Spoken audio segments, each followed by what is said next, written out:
Many years ago, in 2009, I moved to New Zealand in 2008. A few months after I started my PhD, my dad also wanted to make the move to New Zealand. So he applied to the University of Waikato in Hamilton. And guess what? He was given admission. Everything looked great. He had emailed a particular potential supervisor who was supposed to supervise his PhD research. The supervisor was so gracious. She was looking forward to meeting him. I think at that time, both of them were same age. So they were really gelling. They were really flowing. The research that they were going to do, both of them were very interested. They were looking forward to it. She had given an approval. The school had given the approval. And my dad applied for a visa. And the visa was denied. And they didn't have a specific, genuine reason other than the fact that they said it was not a bona fide applicant. And he did every kind of things in the appeal.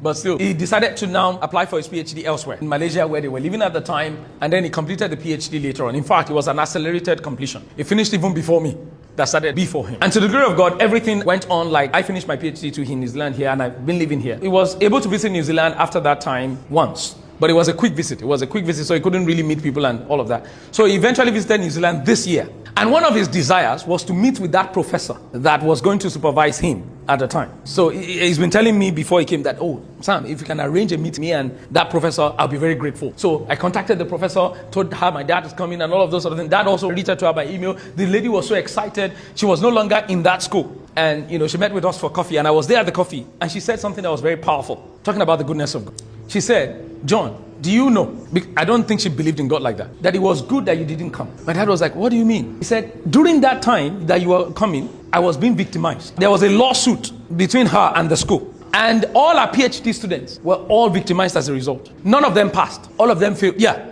Because of that, the entire lawsuit and all of that affected all of them. And because it was a lawsuit against the school, no other lecturer wanted to take on those PhD students. And many of them are international students. Waste of time, waste of money, waste of resources. In fact, only the few that she could help, push to some of our friends elsewhere that got help. But many of them failed that PhD unless they went to go apply elsewhere else. And she was telling my dad, he said, John, it was good that you didn't.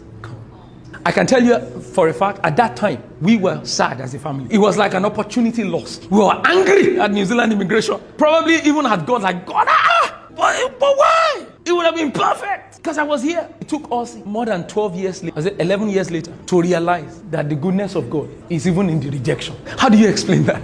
Listen, no matter what you're going through, even if it's sad, I can tell you for a fact, with time, you will realize that God is good. You may not be able to explain it with your human logic, why whatever is happening is happening. If that thing does not look good at that time, God has a way of working it out for his good and for your good. So the next time something evil or bad, sad happens, always remind yourself that God is good regardless. Somebody say regardless. Yeah.